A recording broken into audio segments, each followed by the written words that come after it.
Welcome to the Bulwark podcast. I'm Charlie Sykes. Keeping in mind the fog of war, we are still getting some extraordinary stories out of Ukraine, including this rather extraordinary piece in the New York Times that says that U.S. estimates, conservative U.S. estimates, put the number of Russian soldiers killed in action in less than 3 weeks at more than 7,000.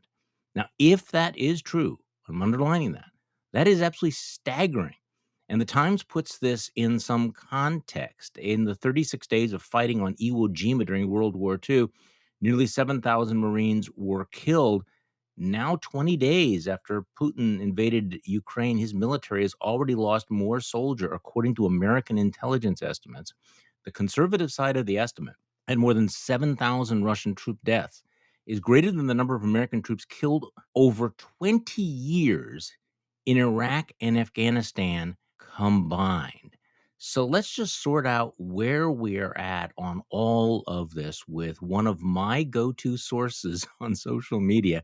And I'm really pleased to have him on the podcast today, Michael Weiss, who's the news director at the global affairs magazine New Lines. He is also editor at large at the Daily Beast, director of special investigations at the Free Russia Foundation, and is the co-author of ISIS Inside the Army of Terror. And his forthcoming book is about the GRU, Russia's military intelligence agency. So, Michael, thank you so much for coming on the podcast. My pleasure. Happy to be with you. So, before we get into this, can I just tell you about a surreal experience I had last night?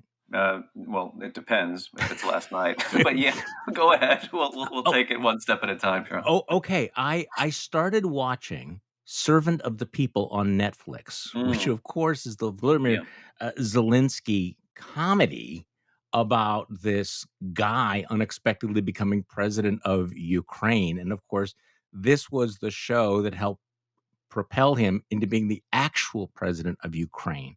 And so to watch him playing the president of Ukraine in this comedy, this Ukrainian comedy, the same day that he's addressing Congress, is just the juxtaposition is really remarkable. I mean, it is one of the greatest plot twists ever. I mean, it feels like just circles within circles of all of this, but it's worth watching if for no other reason to get some sense of what Kyiv looked like, what Ukraine was, what the political culture in that country was. But it is remarkable. And so just FYI, it's streaming on Netflix. But Michael, I mean, in terms of the unexpected plot developments in world history, the rise of President Zelensky is certainly one of them, isn't it?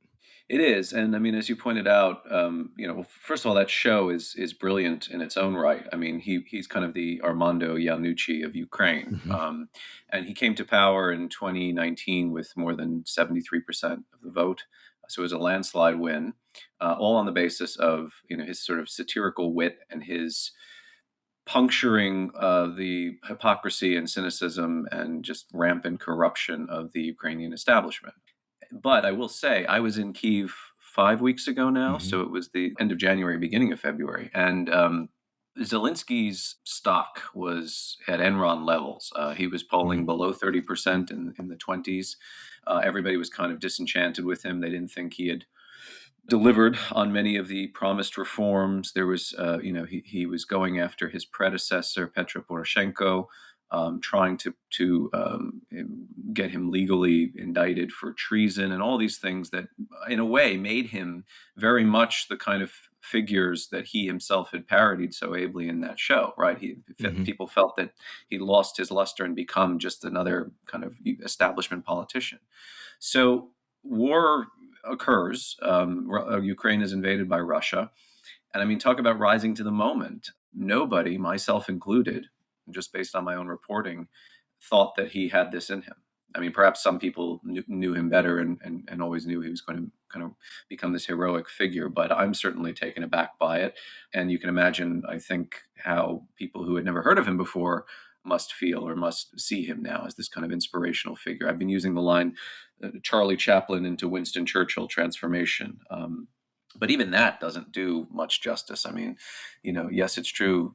Churchill kind of famously paraded on rooftops during the Blitz, but London was never encircled on the ground. Actually, I shouldn't even say Yeah. encircled because Kiev is not encircled, and that's something I want to get into in the show about the way the media is reporting on the war. But you know what I mean? I mean, Zelensky has survived now more than 3 assassination plots, according to his security establishment. He's still there, and he's still in complete command and control of his armed forces, and they're doing well. That's the other kind of miraculous thing about all this. And I want to get to that in just a second, but I think your line about Charlie Chaplin into Winston Churchill is actually pretty good because, as I'm watching this, I'm thinking he plays this character as a pretty schleppy guy. He's a little Hmm. guy, and Yeah. the shoulders are slumped, and he is the least likely sort of figure. He's not an imposing figure. At least in the early episode, I have not gotten to the later episodes of the show. But okay, so let's talk about what is happening there.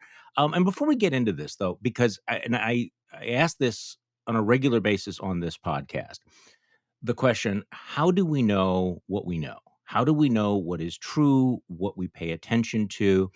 Because again, it's a cliche to say there's the fog of war, but we're also living in this age of massive propaganda and disinformation. So, how Hmm. do you sort it out? Just tell me about how you are watching what's happening on the ground in Ukraine. So, I mean, look, the Ukrainians put out these daily briefings. The Ministry of Defense has their figures, all of it focused on Russian losses. Russian losses in terms of materiel, so tanks, armored personnel carriers, in some cases, very expensive air defense systems. And then they put out this figure that's basically personnel losses, I think is how they describe it. And from the very beginning of the war, I've been trying to drill down what do they exactly mean by that? Are they talking about killed in action, fatalities, or are they using this as a grab bag term for casualties, which would include killed in action, wounded in action, deserters, and POWs? And the best that I can determine, and this is based on sources within the Ukrainian military intelligence service, they are indeed conflating fatalities with casualties. Now, Hmm. for their purposes, they want to emphasize the higher figure. So when they say we've got, we've taken out 14,000 Russian soldiers, that's good for morale on the Ukrainian side. But it's really is that can you be a little more specific? So they're being non-specific for a reason. So that's one thing. When you say how do we know, I mean, look, there's one website, I think it's manned by 3 or 4 people, and one of them I know, he's a Czech open source intelligence analyst. It's called Oryx. Oryx is really good because what Oryx does is they take every video, every image that's uploaded, and by the way, sometimes they call BS on Ukrainian claims. Right. Ukraine will say that they shot down 2 aircraft. Show me the wreckage. Like, where's the evidence for this? But Oryx does open source verification. And the numbers that Oryx has come up with for this are staggering. In fact, I mean, if I quote from what I last saw, it will be out of date because that's how quickly and how frequently Oryx is updating its figure. But let me just call up now, if you don't mind. I'm going to Sure. do a little research whilst I'm talking to you. They have this dynamic blog, Attack on Europe, documenting equipment losses during the 2022 Russian invasion of Ukraine. And let me just give you the top line figure. Russia, 1,421 pieces of equipment, of which 630 were destroyed, 21 were damaged, 213 were abandoned, and 557 were captured.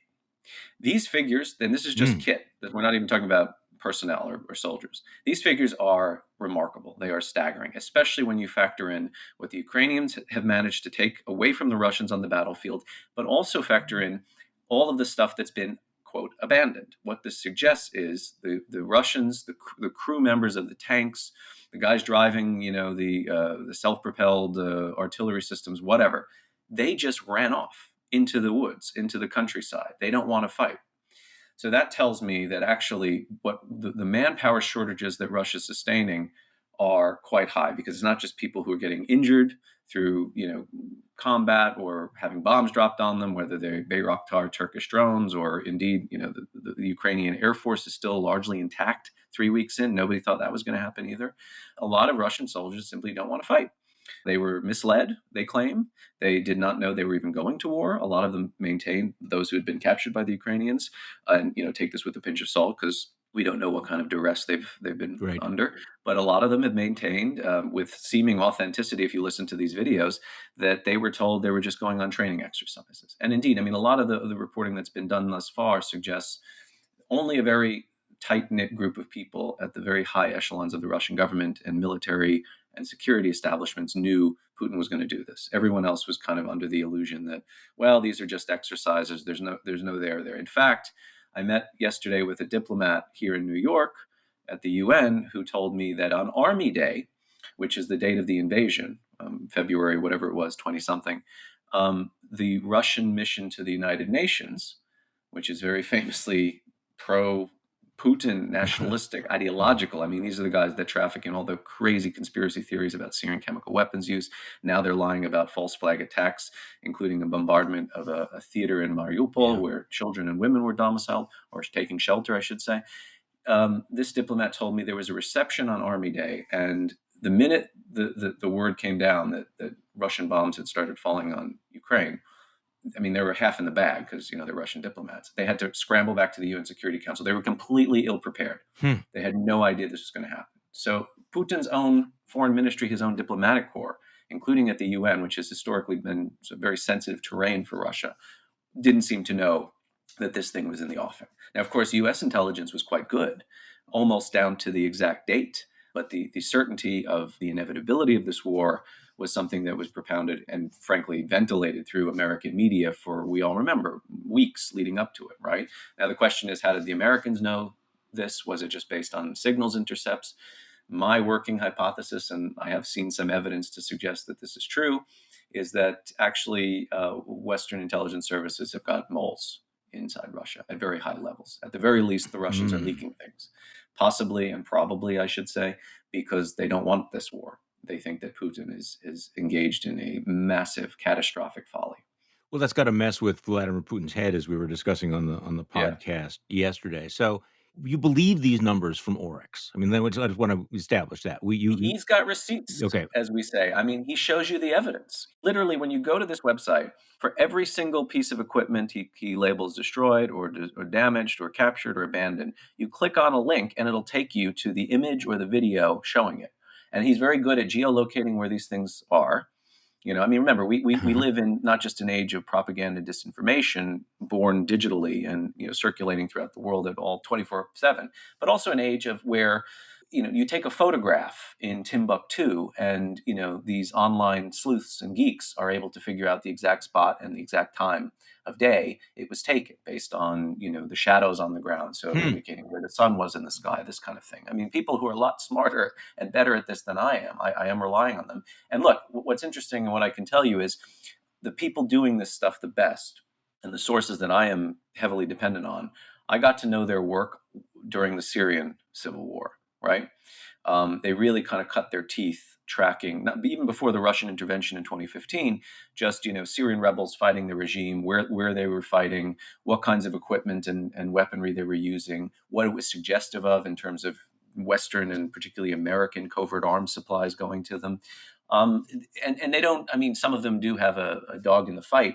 They're very supportive of Ukraine. They're very fond of the Turkish drone system, the Bayraktar TB2, but they're honest. And like I said earlier, when Ukraine is telling porkies, they are the first to point that out. Ukraine might recycle a video from late February and claim that it happened yesterday. So these guys will call BS on that too.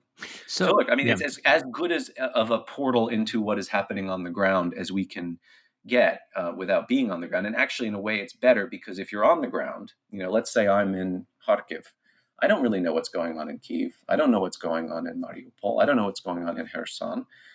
So being remote does give you that sort of 30,000 altitude view of the situation. And I can tell you, look, a lot of journalists are ringing up or direct messaging this guy.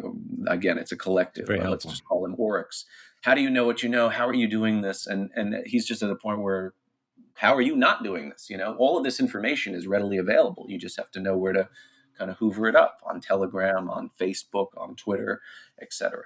So that's kind of my This is go-to. Now, very look, helpful. Yeah. does that mean that we have total comprehensive clarity? Of course not. Of course not. But to be honest with you, I mean, does the Pentagon, does the Defense Intelligence Agency, or the CIA have that? I don't think they do. And what I've noticed is the Europeans. I mean, maybe you wanted to hold this question for a little bit No. later, but European intelligence and defense analysts, particularly those who come from former Warsaw Pact nations or indeed from the former Soviet Union, and by those I'm referring explicitly to the Baltic states, Latvia, Lithuania, and Estonia. They have spent the last 30 plus years with one preternatural and indeed existential obsession in terms of national security: Russia. These countries, the ones in NATO, they helped fight in Afghanistan after 9/11. They've shed their own blood on behalf of American national security interests, which I guess international security interests as well. But their overriding obsession, fixation is Russia, Russian intelligence services, Russian military posture. All of these reforms that this bright shiny new army that Putin has been professing to have and was promised to him by his defense minister Sergei Shoigu and the chief of the general staff, Valery Gerasimov, they were always of the mind that there's less there than meets the eye. Because if you know anything about Russia, and even if you don't know anything about Russia, even if you just watched Alexei Navalny's viral videos about graft and corruption and thieving politicians, thieving foreign ministers, thieving patriarchs of the Orthodox Church who are wearing watches that people on lowly salaries, such as those that they claim to have on paper, simply cannot afford.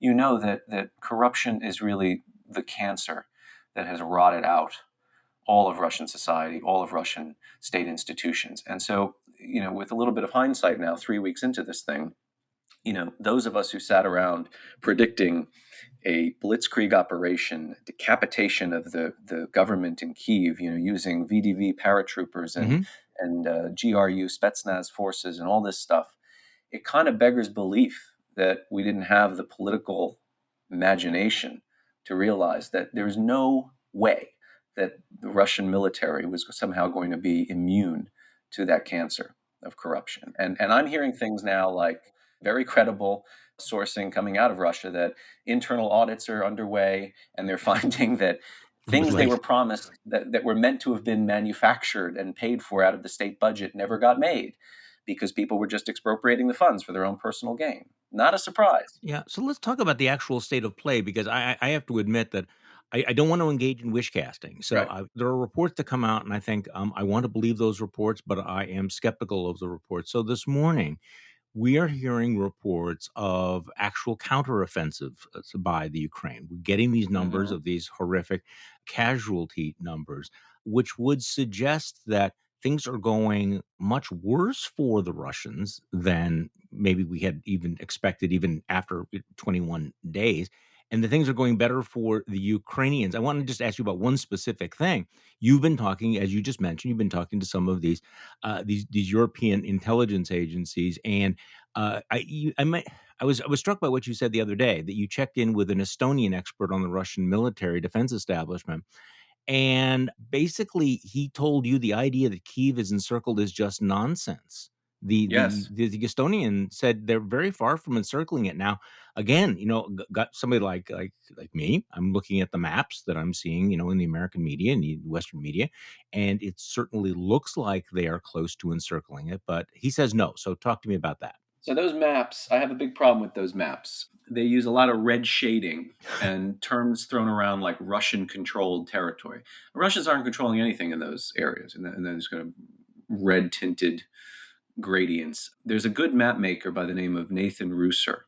Mhm. I believe he actually did a lot of work using satellite footage to determine the precise location of where the Chinese government was interning Uyghurs and Kazakh Muslims in Xinjiang. So he's got a lot of really good insight into kind of figuring out terrain from, again, satellite footage. He puts together these maps which show kind of skeletal lines of red. It's a lot less menacing than the stuff that the BBC and other outlets are putting out. And what he's showing with those skeletal lines of red is where Russian troops are contesting uh, areas where they're fighting with the Ukrainians. But this idea of control, I mean, the one city that they've got under their nominal control is Kherson. And the videos and the images coming out of the city are, I'm not kidding, like crowds of people, including like babushkas, little old ladies, going up to guys with guns and telling them to F off back to Russia. We all know about the Ukrainian tractor, the symbol of this war, Yeah. because they're literally stealing tens of millions of dollars in Russian equipment, towing it with their little John Deere brigade. I've seen images of Ukrainian tractors flying the Ukrainian flag through the streets of Kherson. So control is a pregnant and complicated term. But in terms of the encirclement of Kyiv, look, you don't have to listen to my sources, although I suggest you do, because a lot of what Carl, as we call him, said has been borne out in the last 3 days, including this failure of an amphibious landing at Odessa, which the Ukrainians are now saying is, those ships that are in the Black Sea are really there for psychological pressure. Hmm. But anyway, you don't have to believe what my guys tell you. Ask yourself the following: how was it that a day ago? I'm losing track of time because I know. I haven't been sleeping very much. A day ago or more, 3 prime ministers from EU, NATO countries It's managed to amazing. travel to Kyiv and meet with President Zelensky. And they They traveled didn't by tell, train. they didn't teleport Right. there. They didn't fly there. They took the train. If Kyiv is encircled, how did they get there? Did the Russians let them through their checkpoints? I mean, just common sense, yeah. And in terms of like, I'm hearing a lot, and people, let's not be too optimistic. Let's not wish cast. I'm not wish casting. I take it day to day. Tomorrow we could wake up and discover Putin has unleashed a chemical weapon in Kharkiv or over the skies of Kyiv.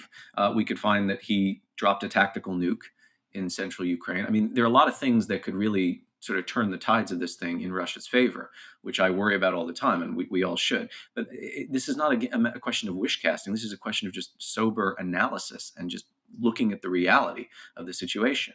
And where reporters have gone in and really reconstructed some of the battles, I would commend to your audiences a great report done by Yaroslav, who's a correspondent at the Wall Street Journal, who showed I stayed one up of late these. reading that piece. That is just Yeah, riveting. Yeah. forgive me, but I forget exactly where it was, but it was a Ukrainian counteroffensive, and they just mopped the floor with the Russians. Yeah. I think they destroyed upwards of 66% of the tanks the Russians had. There's a figure about 150 fatalities floating around in that report, but it's very granular detail. And again, this is journalism. Russian survivors of the battle left behind nearly 30 of their 43 vehicles, tanks, Hmm. armored personnel carriers, multiple rocket launchers, trucks, Yeah, as that's well it. as a downed Mi-24 attack helicopter. So, There you I mean, go. this was a And rout. Yaroslav is in country. He's Yeah, not sitting. I mean, yeah. look, again, I am relying on people who were there. I have reporters in Kyiv who file dispatches for me. I have reporters in Odessa. I have one who's gone to Mykolaiv. So I'm listening to what journalists are saying. I'm taking that and trying to synthesize that with what the open source guys that I mentioned earlier are saying. And the appraisal, the picture that is painted for myself is that yes, Russia is doing quite poorly. And now I see, frankly, the US and the UK defense establishments coming out a little more forward footed and saying things like, we estimate conservatively. I mean, you read this at the opening of the show, Yeah, 7,000 7,000. Russian dead. That's more than the Soviets lost, Mhm. 9 years in Afghanistan. Okay, and that's the conservative figure. That's a figure that, frankly, I was given by an Estonian intelligence officer several days ago. And that figure, when he gave it to me, it was already 3 days out of date. So I don't think it's Pollyannish or kind of overly emotional or wish casting, whatever term you want to use, to just look at these figures and look at the sourcing for them and just come to a determination. Russia is certainly not winning the war. Now, whether Ukraine is winning it, I mean, at the beginning, the kind of standard line from those who study counterinsurgency and these kinds of sort of occupation style military campaigns said, to win it, Ukraine just doesn't have to lose it. Well, I Mhm. think I can say with pretty good confidence they're not losing it yet. So, what do you make of these reports about the counterattack? That in fact, Ukrainian troops are driving the Russians back because we had been, some reports had suggested that there was a lull in which the Russians were essentially gathering their strength for the next big push, or that Uh-huh. they were reloading. And yet, with each day that goes by, it certainly looks like more of a quagmire than a reset. What do you think? Right, and there's a reason that they're killing more civilians than they are Mm, Ukrainian yeah. soldiers because, I mean, this is kind of the standard way of Russian warfare. When it doesn't go their way, they resort to sieges. So, you pound a city to dust with artillery, with missiles, with standoff weaponry from your air force. I mean, we saw it in Aleppo. Certainly, they use these kinds of tactics in Grozny and Chechnya in the 90s and early in the 2000s, I should say. And it seems like they're trying to do this to Mariupol now. But that, again, this is a different set of conditions because in order to have a strategic victory, what does Putin need? Well, originally it was regime change in Kiev. He's a lot further away from that goal than he was a month ago, simply by dint of the fact that Zelensky and his cabinet are still there and they're still in command and control. Now there's sort of this idea that, well, maybe Russia will just go for the southeastern littoral, the land bridge, as it's known, connecting the People's Republics of Donetsk and Lugansk to Crimea, which it certainly seems like if they have a shot at anything, that's the best shot that they've got at the moment. But you have to understand too, from military experts that I've talked to, including some active service American Air Force pilots and Army guys who really made a study of the last 20 years at counterinsurgency, but also just kind of conventional warfare tactics. The Ukrainians are doing well because they're resorting to mobile defense. So, Mm. in other words, they're allowing Russia to kind of move in to places. They're giving up terrain so that basically then they send in their special forces. They send in some cases, territorial defense guys who are well trained to go behind enemy lines and just sabotage the Russians. Basically, sandbag them. Take out their fuel supplies, interdict their supply lines, kill loads of soldiers, capture their kit, and then go back and wait for the Russians to kind of be drawn out yet again.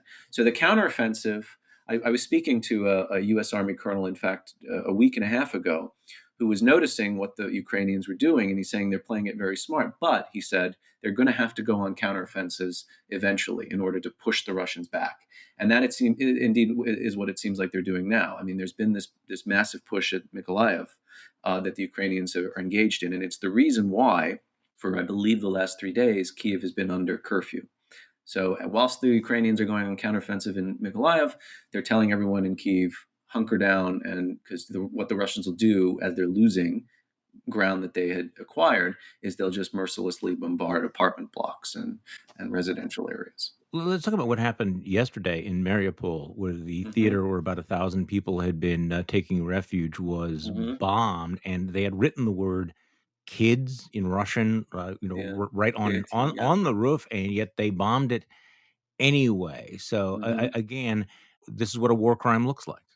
It is indeed, and the good news, if you can call it that, is that a lot of most of the people that had hunkered down in the theater were in a bomb shelter in the basement, and so far I'm seeing reports that quite a number of them survived that attack, and as you say, a lot of them were women and children. Look, one of the things we learned from Syria is the UN, in its infinite naivete, and I guess its belief in good faith, would, when Russia started to intervene in 2015, they would give coordinates of hospitals, bakeries, Yeah, civilian infrastructure to the it's Russians. painful. The Russians would use those coordinates and just bomb them.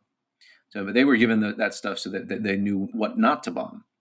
So if you think that this is in any way unprecedented, or that the Russian way of war has any kind of nodding acquaintance with international law or norms or just basic human decency and morality, I got a lot of Syrian people I can introduce you to. So none of this surprises me in the least. And none of this is new. My newsletter this morning, I talked about Vladimir Putin being a war criminal, but he's been a war criminal for decades, and Correct. he has gotten away with it. He was a Correct. war criminal in Syria, a war criminal in Chechnya.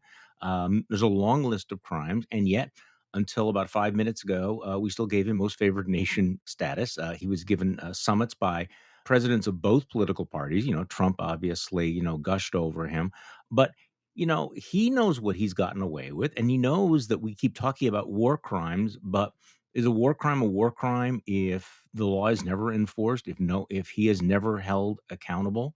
Because there's a long, long, long list of war crimes he's already committed. And the first, I mean, if you want to go back to kind of Putin's origin story, I have yet to meet somebody who's come out of the American intelligence community, particularly the CIA, who is not absolutely certain that the Moscow apartment bombings in 1999 were orchestrated by the FSB to not only furnish a pretext for the Second Chechen War, but also to create a kind of rallying cry for Putin's political career. And, Putin had just left the directorship of the FSB. He had been prime minister in 1999. Then he became Yeltsin's anointed successor as president. And the guy who was FSB director during those bombings was one Nikolai Patrushev, who is currently the secretary of Russia's Security Council and the second most powerful man in the country. Now, if you believe those allegations, and quite a lot of Russians still to this day will tell you they think their government blew up the apartment buildings. And I would recommend the work of David Satter, John Dunlop at the Hoover Institution, Stanford University. If you believe that, then Putin's entire career, his entire role as leader of Russia, is built atop a mass grave of Russian bodies, not Ukrainians, not Syrians.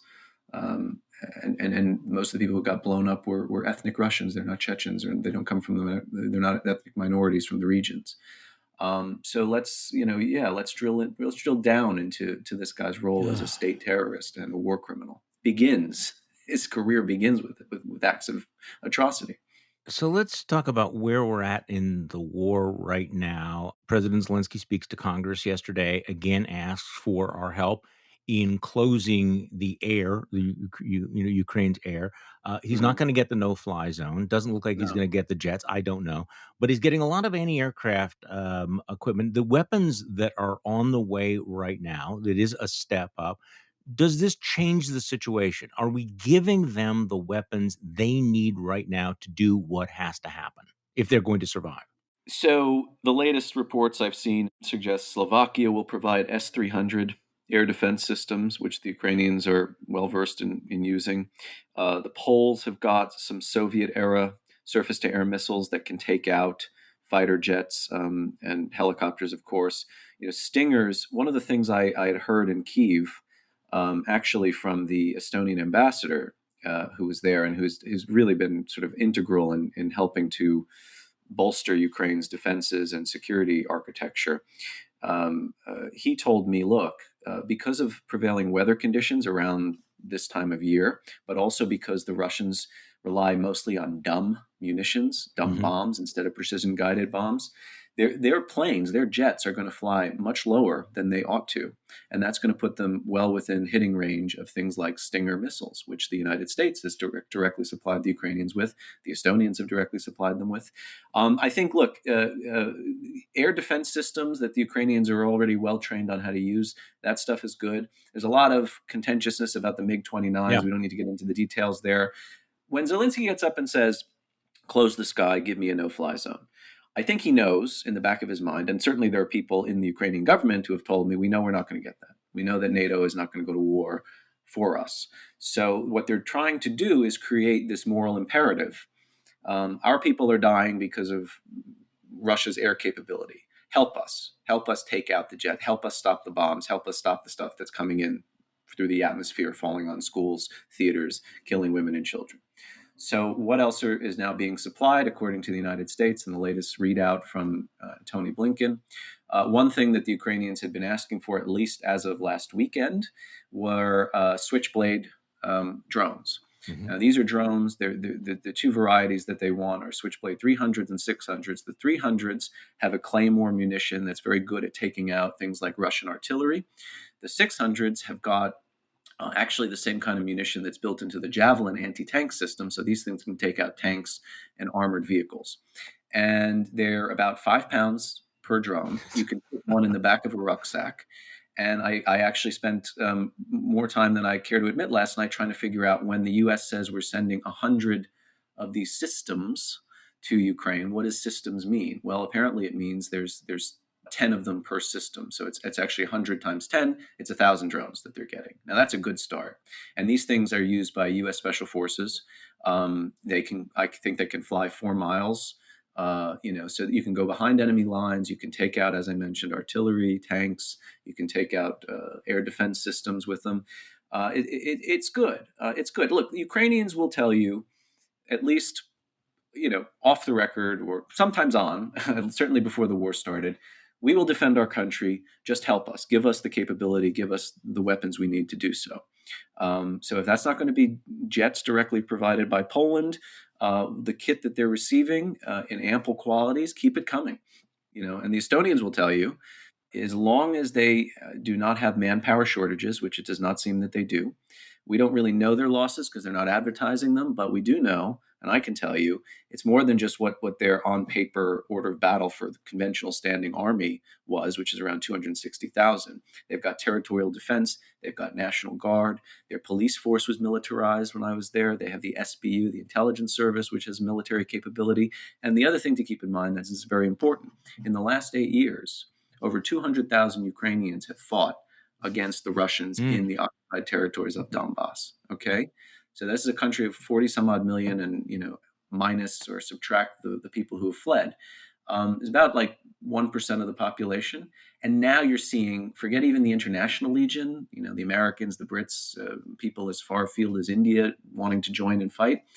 The Ukrainian diaspora is returning, particularly the men, 18 years and older, to take up arms. So Ukraine is not going to run out of manpower. Russia will run out of manpower before Ukraine does. That's amazing. That's remarkable. Okay, one question about the weapons, because this is way outside my wheelhouse, my area of Mm-hmm. expertise. My understanding, and correct me at every step of the way here. My understanding is the Stingers are general, and the Javelins are effective at low altitudes. Well, These S-300s, mhm. are they capable of taking out high altitude Russian jets? Yes, I believe so. And certainly, remember, why was Turkey kicked out of the F-35 program, and why were they sanctioned? Yeah. Because they had received S-400s, which is the kind of newer, swishier model of the S-300 Russian air defense systems. So I think that the Ukrainians even have S-400s, or they did have at the start of the Okay. conflict. I'm not 100% sure of that. But yes, these are good systems that they know how to use that can take out Sukhois and MiGs. And again, high altitude is, the Russians aren't flying high altitude Right. because they can't really see what's on the ground that way. And, I mean, that could change. Fog or cloud cover lifts and all that. And then, look, I am not a military expert. I have to rely on what other people tell me. I'm just a reporter.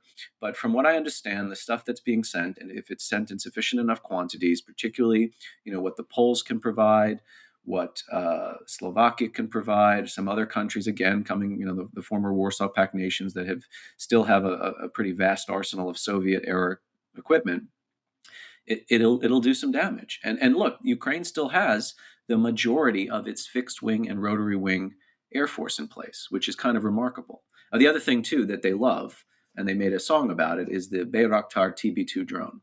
And just today, in fact, Turkey's foreign minister is in Kyiv, again, encircled Kyiv, right? The Turkey's foreign minister Yeah. managed to travel there. Why is he there, and what are they cooking up? No doubt that Turkey is going to supply more of these things. And so far, the Russians claim that they took out dozens of them. They've only provided evidence for one down TB2 drone, and Turkey was believed to have possessed 20 at the start of the war. My source in Ukrainian military intel, I'm sorry, Ukraine was believed to possess Yeah. 20 of them at the Mhm. start of the war. My source in GUR, their military intelligence service, I asked him, how many do you have? And he laughed and he said, let's just say it's enough. And they're getting more all the time. And these things can take out Pantsir air defense Phew. systems, tanks, columns of soldiers. I mean, I've seen the video footage of it. They're fierce. And then the good thing about that is that Turkey has got a lot of battlefield experience with them because they deployed them to Libya, where they turned Russian military equipment, the aforesaid air defense systems, and so on, into just gnarled hunks of metal. So there's proof of concept, which is another thing the Ukrainians love. So yesterday, Vladimir Putin gave a speech, rambling, strange speech. My favorite tweet of the day was that it was sounded basically like a Steve Bannon podcast.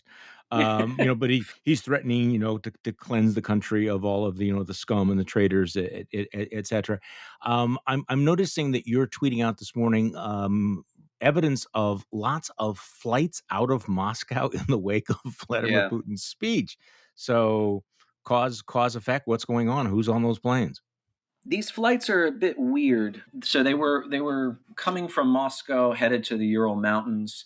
There are two known deep, deep underground bunkers in the Urals. One, which is said to be kind of, the strange Lovian doomsday bunker, where, if Russia decided to launch its nukes, it would basically put its strategic command there, the president, and all that. So a lot of, sort of nervous chatter on Twitter. But then, strangely enough, these planes started to reverse and go back to Moscow.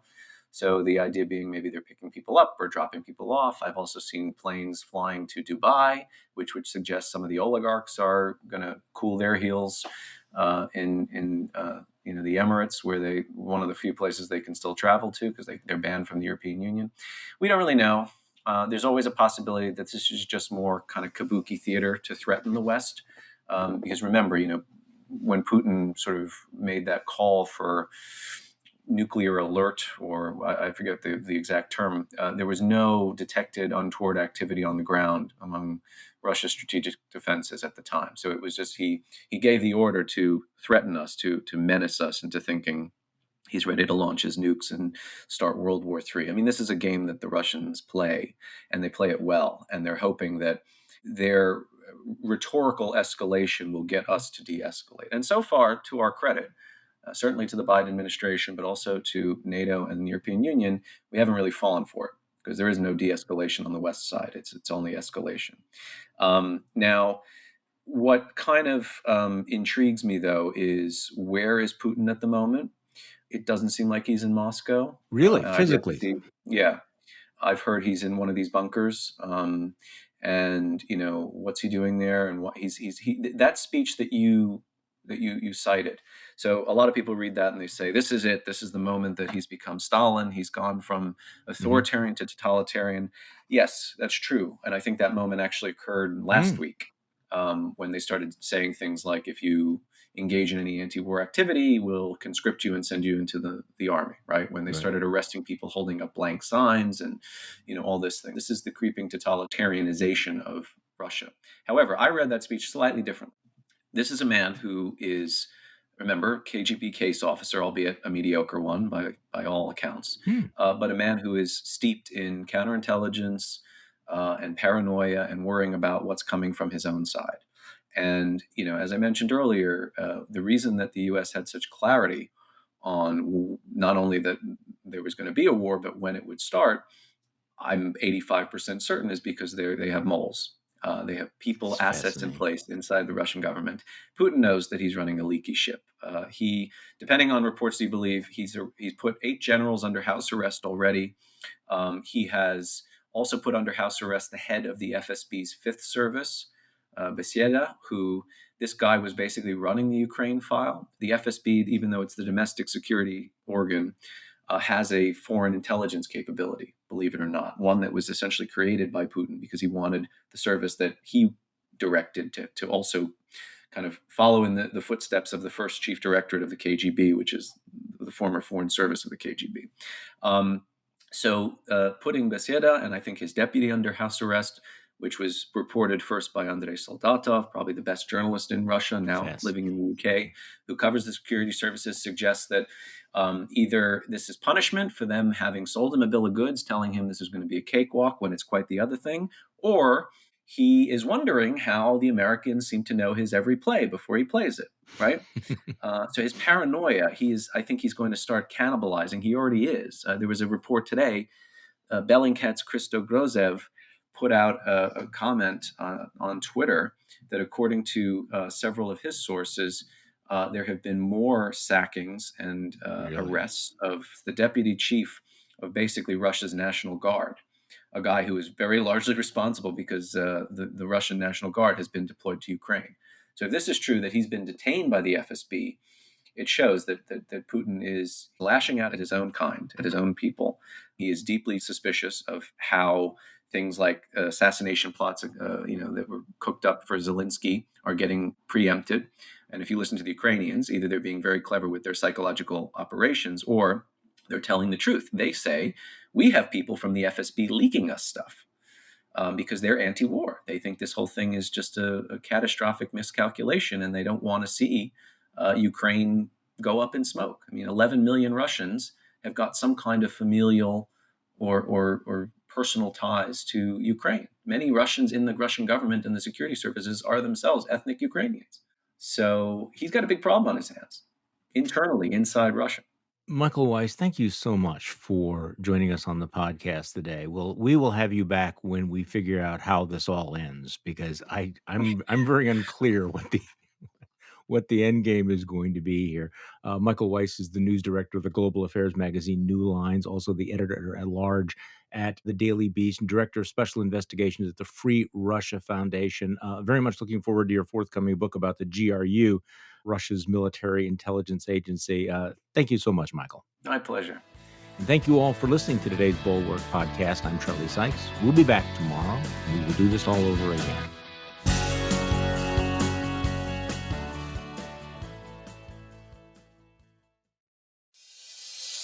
Hey, it's Rich Eisen, and my first guest of season 3 of Just Getting Started happens to be the new host of this podcast, my better half, Susie Schuster. You've got one of the most unique stories of how you got started, so why don't you come across the hall, take the chair, and oh boy, wait a minute, I think I locked the door. That's not a metaphor for anything. How's the lighting in here? I mean, I'm vain, you know? So I thought for the first season, try to bring you people I thought were diverse and different and maybe interesting, and that's why I started off with Jeffrey Ross, the comedian. And then, we've got a bunch of other asks out, making Paul Rudd do it. Sorry, Paul, do you know that you're doing it? And I want this to be inspirational. Life is really hard right now, and sometimes you just need a little bit of help, someone to reach out their hand and pull you along, or to push you from behind and say, you can do this. And I'm hoping that's what you're going to get from Just Getting Started. Go follow Just Getting Started wherever you get your favorite shows.